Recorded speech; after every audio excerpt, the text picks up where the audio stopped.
Ville de Kinshasa, comment faire face aux défis d'assainissement? C'est la grande question de ce nouveau numéro de votre émission Grand Plateau. Et bien, pour y répondre, je reçois Monsieur Marc Kilenge. Il est président de la Fondation Kitoko, à qui j'ai dit bonjour et bienvenue.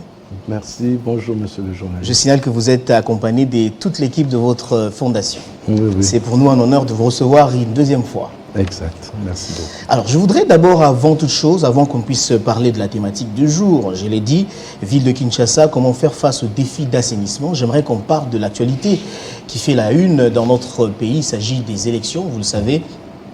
Le 20 décembre dernier, les Congolais sont allés choisir leurs dirigeants à plusieurs niveaux, notamment au niveau de la présidentielle, au niveau des législatives nationales et provinciales, et même au niveau des conseillers communaux.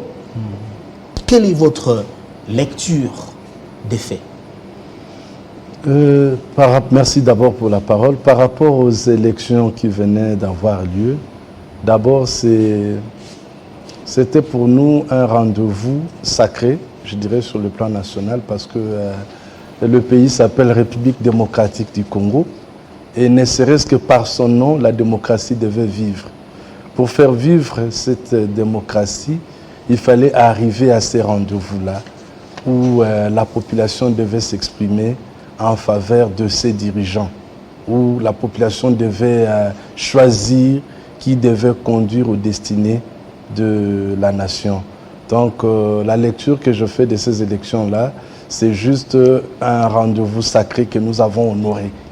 Voilà. Et un rendez-vous constitutionnel aussi que nous avons. Parlons de la Constitution. Est-ce que c'est fut des élections organisées par défi, où il y avait une réelle volonté de respecter la date prévue par la Constitution, parce qu'on a relevé la problématique de la logistique? Par défi, je dirais non. Je ne dirais pas par défi, mais toujours est-il que pour nos dirigeants, il était question de respecter leur engagement politique. Ceux qui président à notre destinée, ils ont pris un mandat de 5 ans. Arrivés au terme de ces mandats, ils avaient l'obligation de nous donner les élections. Et ils l'ont fait. C'est ça, Est-ce qu'on peut parler des bonnes élections?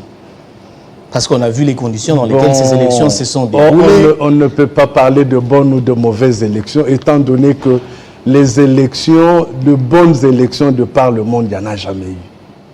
C'est une œuvre humaine qui peut souffrir de telle ou telle autre imperfection. On n'aura jamais des élections à 100% bonnes. Il y a toujours quelque chose qui... L'opposition, par exemple, n'a pas manqué de réagir par rapport à ce qui s'est passé le 20. On a vu des matériels être déployés les jours du vote. Et la CENI est allée même au-delà de la date du 20, a autorisé que les élections se tiennent le 21. Il y a certaines sources même qui ont dit qui révèlent que les élections ont eu lieu pendant 5 jours dans ce pays. Est-ce normal? Bon, c'est pas normal. Je sais que les élections, c'est un jour... De quel droit la CENI a permis cela? La CENI ne pouvait que justifier par rapport aux contraintes. Je crois que tout ce qu'on nous dit, qu'il y a eu des multiples contraintes d'ordre logistique, d'ordre du point de vue déploiement, de l'aviation et tout ça là. Mais d'abord dire qu'avoir ces élections-là au 20, on doit se féliciter la CENI. Mais dans quelles conditions? C'est ça, parce qu'on se pose la question si la CENI était réellement prête à organiser ces élections dans les bonnes conditions. Parce qu'à voir ce qui s'est passé, on se rend bien compte, et l'opinion se rend bien compte que la CENI n'était pas prête à organiser ces élections le 20 décembre. On va dire que la CENI n'était pas prête, mais les élections ont eu lieu. Dans ce pays, on disait que les élections n'auront pas lieu. À un moment donné, même nous tous là, on s'est dit les élections n'auront pas lieu. Et si ça n'avait pas eu lieu, qu'est-ce qui allait se passer? On avait déjà la grogne sociale. Hein. Les gens, je crois quelques jours avant les élections sur Boulevard, il y a eu des gens qui se sont réunis devant l'immeuble de la CENI là-bas. Vous voyez, les autorités n'ont pas organisé parce qu'il y a eu cela, mais parce qu'il faut respecter la Constitution et respecter l'engagement politique qu'ils ont eu. Ils ont eu un mandat de 5 ans. Au terme de ces mandats, ils avaient obligation de nous donner des élections. Ne pas donner ces élections-là, la même opposition pouvait se lever aussi, dire voilà, il y a eu glissement, ils ont fait ceci, ils ont fait cela. Mais au moins, ils ont tenu. Ils ont tenu à la date, ils ont tenu à l'organisation. Je l'ai dit tantôt là, on n'aura jamais des élections à 100% bonnes. C'est une œuvre humaine. Alors vous êtes de l'Union sacrée, parmi les irrégularités répertoriées par l'opposition, on a noté par exemple des machines à voter qui se retrouvaient entre les mains, qui se retrouveraient, je le dis au conditionnel, entre les mains de certains candidats de l'Union sacrée. Votre commentaire? En tout cas, personnellement, je n'ai pas vu. Je vis dans les réseaux sociaux. Les images ont circulé sur les réseaux sociaux. Les images ont circulé. Mais dire que je vis par exemple un bourgmestre, j'étais la commune, qui ont dit voilà, il est arrêté avec autant de machines chez lui. Mais le jour après, je vois une autre image du même bourgmestre qui dément. Qui dit non, je suis en liberté, on ne m'a pas arrêté, c'est une machine qui avait des problèmes. Sans pour autant faire l'avocat de la CENI et de l'Union sacrée, personnellement, je n'ai pas eu des cas flagrants comme ça pour affirmer. C'est une responsabilité d'affirmer des choses qu'on a vues. Mais quand on n'a pas vu, on n'affirme pas. Et est-ce que tout cela n'est pas de nature à remettre en cause, à remettre en question la crédibilité ou, si vous voulez, la transparence même des scrutins? Oui, honnêtement, c'est des pratiques qui remettent un peu, qui pourraient remettre en cause. Mais comme je vous l'ai dit personnellement, je n'ai pas vu et je ne peux pas affirmer ce que je n'ai pas vu. Il y a certaines organisations, par exemple l'Union africaine, qui dit avoir pris acte de la tenue des élections, même si elle dit également avoir noté des irrégularités. Comment vous réagissez à ça? L'Union africaine ne peut que prendre acte. Bon, nous sommes un pays libre et démocratique. Nous avons tenu nos élections. Ceux-là, ce sont des frères africains qui nous ont observés. Quand ils ont pris acte, c'est qu'ils ont accepté ce que nous avons fait. Donc, je suis d'avis qu'on reste là, qu'on ne cherche pas de bouc émissaire à gauche, à droite. Donc, en gros, pour vous, ces élections se sont bien déroulées. Les Congolais ont rempli leur devoir civique. Les élections se sont, dans l'ensemble, les élections se sont bien déroulées. Toujours est-il qu'il y a eu des singularités, des cas isolés ou des petits dérapages. Et ça ne manque jamais. Mais on ne pourrait pas tout remettre en cause. Parce que remettre en cause, c'est remettre tous les efforts du pays. C'est remettre aussi, c'est aussi banaliser les efforts économiques ou, comment dirais-je, les finances investies. Et ces finances-là viennent du contribuable congolais.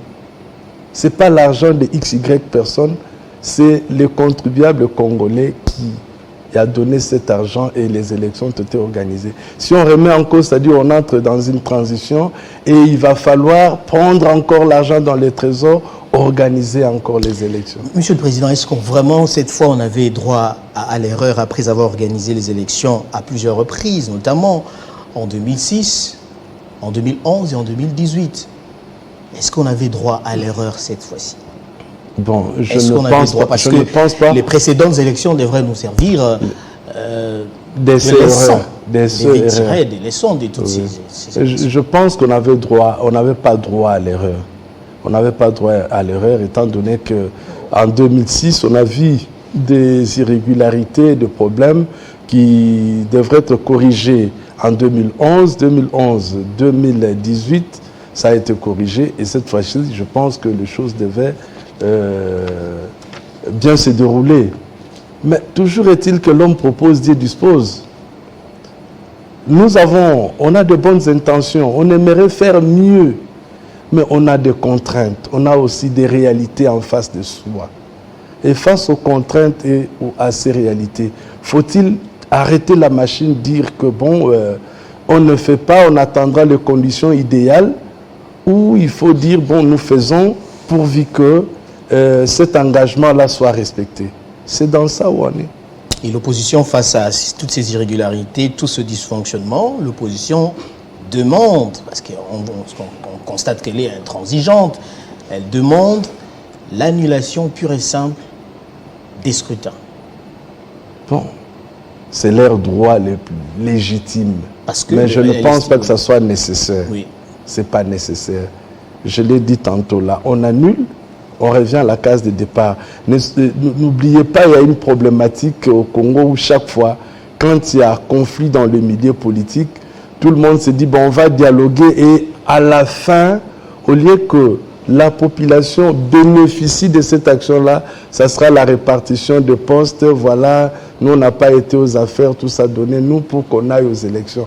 Cela ne doit pas servir de bouc émissaire, de conditions à chaque fois que nous avons un problème. Et voyez notre histoire au Congo depuis des décennies, quand il y a un problème, on dit on doit s'asseoir en frères autour d'une table, mais la finalité, c'est le partage des postes. Alors si l'opposition demande cela pour arriver à une telle transition qui déboucherait à des partages de postes, nous, on n'est pas partant pour ça. Je voudrais vous poser une question directe. Est-ce qu'après toutes les élections qu'on a connues dans ce pays depuis 2006, pensez-vous que la population congolaise est devenue suffisamment mature et qu'elle a choisi ses dirigeants en toute responsabilité? La population congolaise est devenue mature, je l'affirme, mais toujours est-il que parmi des quelques couacs qu'on a relevés, ce n'est vraiment pas la population dans son entièreté qui allait voter. Ça, c'est mon observation et que ça n'engage que moi. Ce que j'ai observé sur terrain, c'était une élection de témoins. C'était une guerre de témoins où X candidats déploient autant de témoins et Y déploie autant. Et dans le rapport de force, c'est ce qui amenait les témoins à masse qui votaient le plus. Et la plupart de nos concitoyens ont voté par force ou n'ont pas voté. Mais ces témoins-là, il faut les compter aussi parmi nos citoyens, ils ne sont pas étrangers, sont des Congolais. Mais du point de vue de la forme, ce que j'ai pu observer, c'était une élection des témoins. L'élection des témoins, à qui incombe la faute? Pourquoi est-ce que la plupart des Congolais qui a donné des macarons de témoins de vote? À qui incombe la faute? À qui incombe la faute? Parce que vous dites que tous les Congolais n'ont pas eu le droit de vote. Je ne dirais pas à la CENI parce que on a donné des macarons ou des cartons de témoins. Je ne sais pas par quel moyen ou comment cela s'est fait, mais je ne fais que constater que dans des bureaux de vote, il y avait afflux des témoins, que les citoyens étaient là, mais ne votaient plus que les témoins. Ça, c'est un constat. J'ai dit tantôt que c'est une œuvre humaine qui souffre aussi des imperfections. Ça peut nous aider en 2028 à changer, si on dirait, bon, un parti politique a un quota d'autant de cartes de témoins, tant mieux.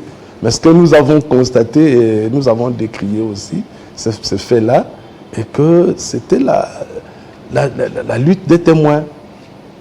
Et puis les témoins avaient privilège. Avec ces macarons-là, ils entraient voter et la population qui n'avait pas de macarons faisait la file. Il y a également ce rapport rendu public par la SEMCO et l'ECC, qui, vous le savez, avait déployé plus de 20 000 observateurs à travers le pays pour surveiller, comme ils utilisent eux-mêmes le terme, surveiller les élections. Ce rapport a été rendu public hier. Je voudrais demander à la régie de nous diffuser cet élément et on revient juste après. Cette déclaration était lue dans une salle remplie de diplomates, d'acteurs politiques, des représentants de la CENI et des journalistes. La mission d'observation électorale SEMCO-ECC a passé au peigne fin les points positifs et négatifs autour du scrutin du 20 décembre. Jusqu'au jour du vote, la MOE SEMCO-ECC n'a pas été au courant d'une quelconque décision de la CENI publiant la liste définitive des électeurs. En outre, à en croire la MOE SEMCO-ECC, un candidat à la présidentielle s'est démarqué des autres avec plus de la moitié des suffrages à lui seul. La MOE SEMCO-ECC, grâce au dispositif de comptage parallèle de voix qu'elle a mis en place, constate qu'un candidat s'est largement démarqué des autres avec plus de la moitié de suffrages à lui seul. Cependant, elle a documenté de nombreux cas d'irrégularité susceptibles d'affecter l'intégrité des résultats des différents scrutins à certains endroits. Au regard de ce qui précède, la MOE Senko SCC invite la Commission électorale nationale indépendante CENI, la Cour constitutionnelle ainsi que d'autres cours et tribunaux habilités à tirer en toute responsabilité toutes les conséquences qui s'imposent en fonction de l'incidence sur la base de calcul des résultats pour les scrutins concernés avant de proclamer respectivement les résultats provisoires et définitifs des différents scrutins. La MOE a appelé la CENI à préciser le nombre de bureaux de vote qui ont ouvert les 20 et après les 20 pour qu'il y ait plus de transparence et de crédibilité à ces processus électoraux. Alors, Monsieur le Président vient là de suivre le reportage sur la publication donc du rapport préliminaire de la SEMCO concernant notamment l'élection présidentielle. La MOE SCC qui déclare qu'un candidat s'est démarqué des autres sans citer son nom. Une position pratiquement ambiguë, mais ça va dans tous les sens sur la toile. Les gens émettent leur point de vue en toute liberté, mais on se demande quand même, parce qu'on sait que ces religieux ont appuyé quand même en quelque sorte, ont servi d'appui au combat de l'opposition. Est-ce qu'au regard de cette position pratiquement, quasiment ambiguë, est-ce que l'opposition, on peut dire que l'opposition n'aura plus sur quoi s'appuyer? Bon, d'abord, je pense que le prélat aurait pu citer nommément le nom du candidat comme en 2018. Parce qu'entretenir le flou, c'est nous amener aussi dans une confusion et finalement, on ne saura plus qui a gagné et qui n'a pas gagné. Alors, dire que pour l'instant, vu la prise de position de l'Église, des églises, puisqu'ils sont à deux, l'opposition n'aura plus d'appui. Bon, je ne parlerai pas forcément d'appui, mais je dirais que l'Église étant au milieu du village est appelée à dire la vérité. Si la vérité c'est celle-là, que les deux églises, les deux confessions nous disent cette vérité jusqu'au bout.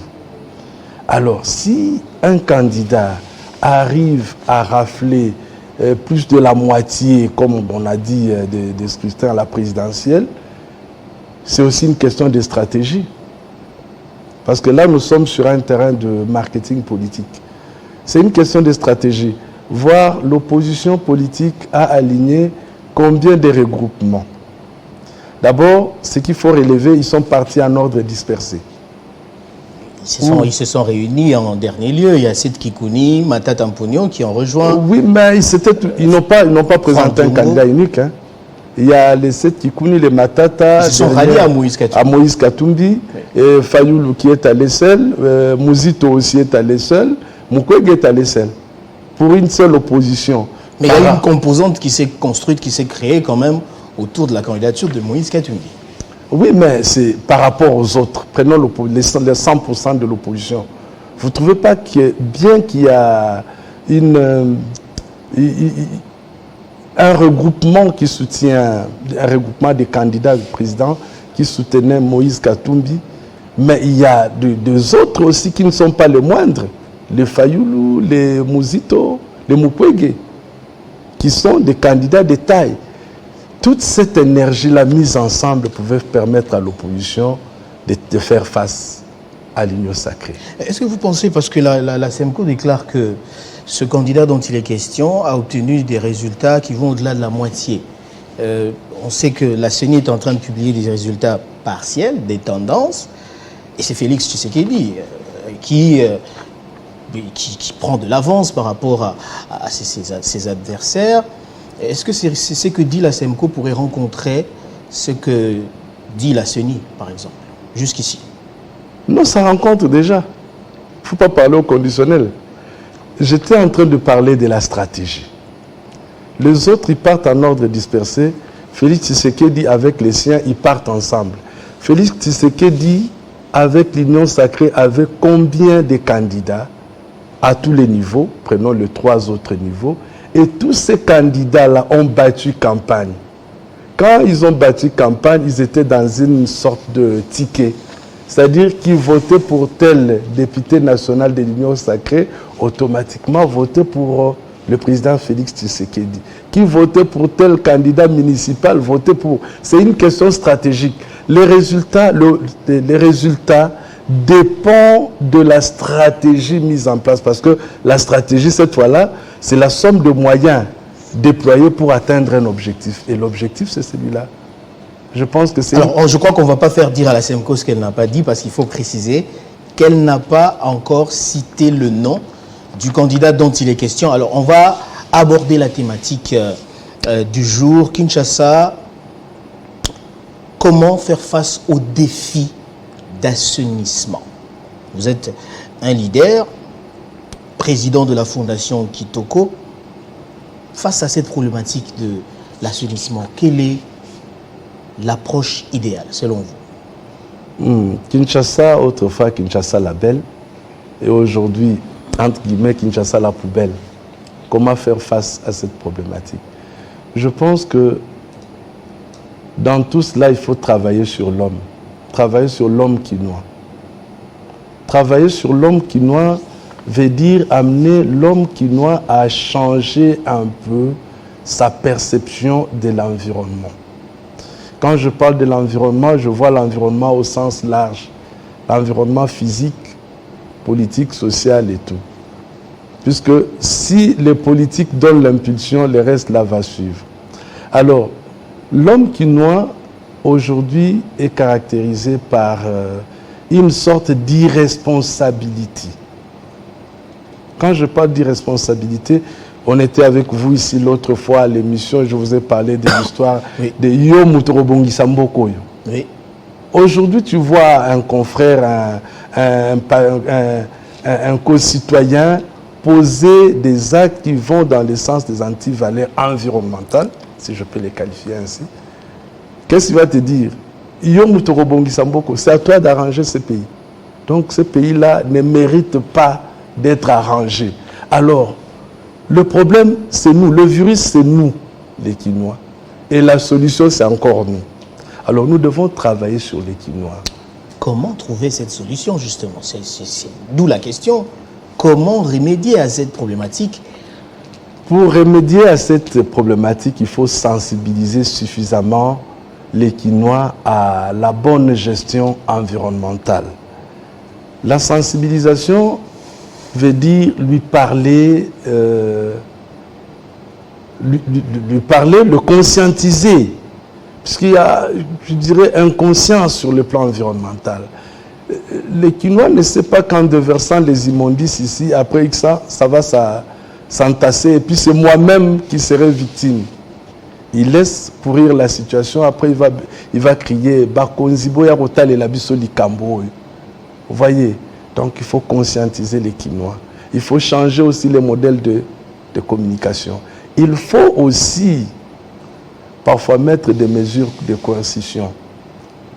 C'est-à-dire, j'ai appris dans un pays africain, on t'attrape avec les sachets, on te pénalise, mais tu as l'obligation de dénoncer celui qui t'a vendu ces sachets-là et remonter jusqu'à la source. Ici, il n'y a vraiment pas... comment dirais-je, il n'y a pas une répression sur la mauvaise tenue de l'environnement. La loi sur l'environnement existe, les textes légaux existent, les édits des gouverneurs existent. Pas plus longtemps qu'à l'époque du gouverneur Ngobila. Oui. Il a pris... l'actuel gouverneur de la ville. Oui, l'actuel gouverneur. Sur les tapages, des mesures sur les tapages nocturnes. Nocturnes. Et diurnes même. Ça a eu des faits. Ça a eu des faits. Les policiers passaient, quand on trouve les gens en train de faire du tapage, on ravit les matériels. Mais oui. Où en sommes-nous? Il y a un relâchement. Il y a une récidive. Vous pensez qu'on a récidivé? Oui. Les gens, en fait, comme disent les juristes, cette loi est tombée en désuétude. La loi existe, mais son application, son applicabilité n'est plus là. Donc il faut responsabiliser les gens.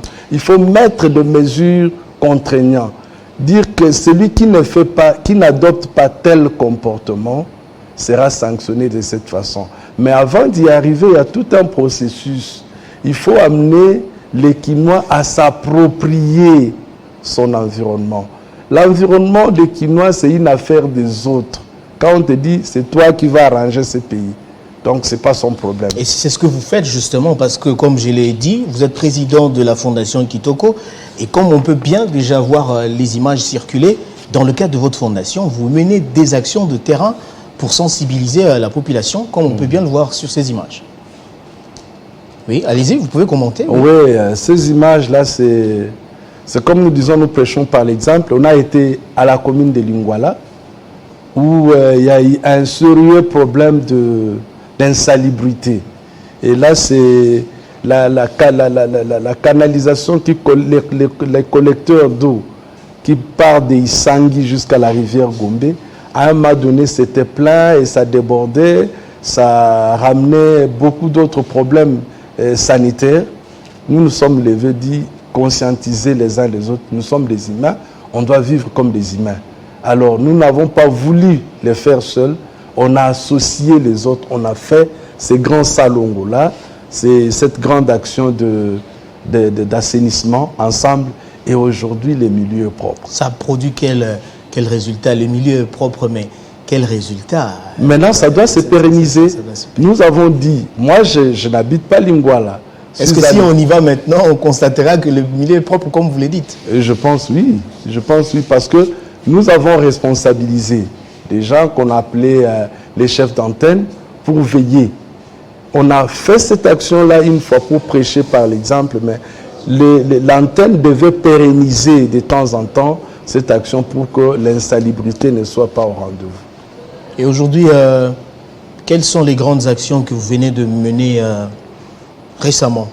Est-ce que vous pouvez nous en citer quelques-unes pendant qu'on est en train de balancer les images? Récemment, nous avons, toujours dans le cadre de l'environnement, nous avons fait une lutte anti-érosif dans les quartiers Kogelos, où l'érosion emportait des maisons et tout. En tout cas, on a tout fait pour que l'on amène des sacs, l'on plante des bambous, des chines pour stabiliser les sols et éviter.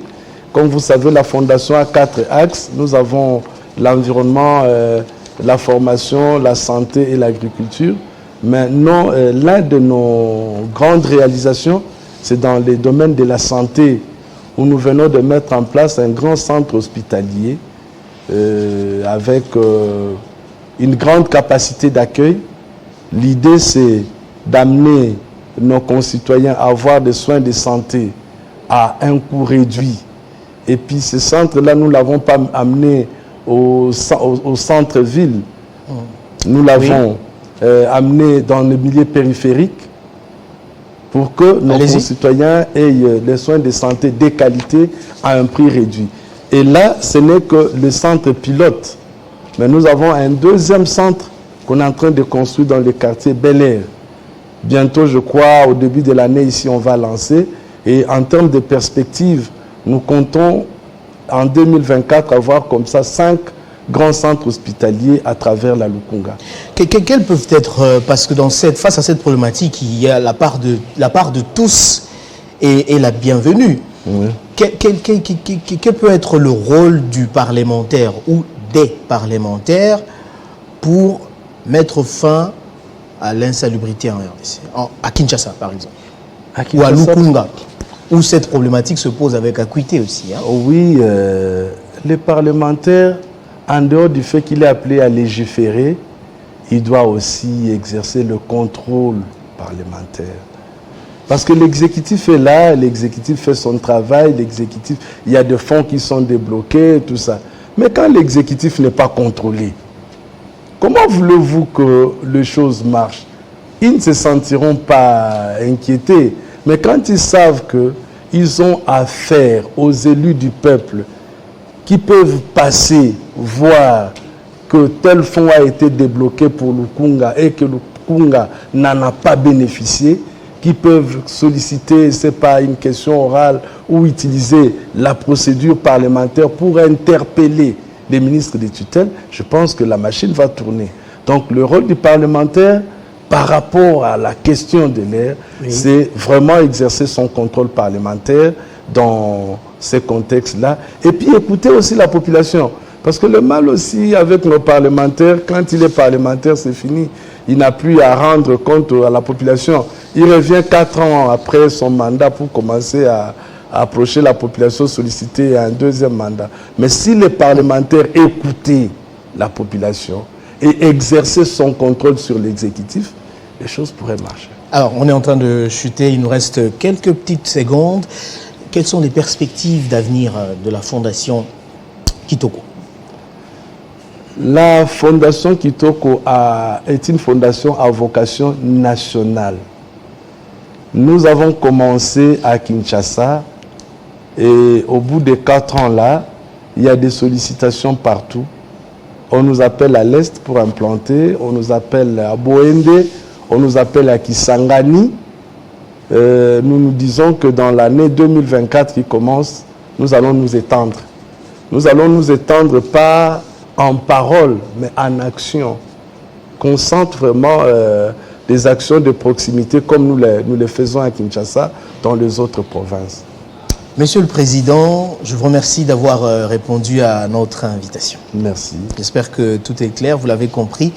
La Fondation Kitoko est donc déterminée à contribuer au développement de la République démocratique du Congo. Merci à vous tous de nous avoir suivis partout dans le monde. Restez fidèles au programme de Télé 50.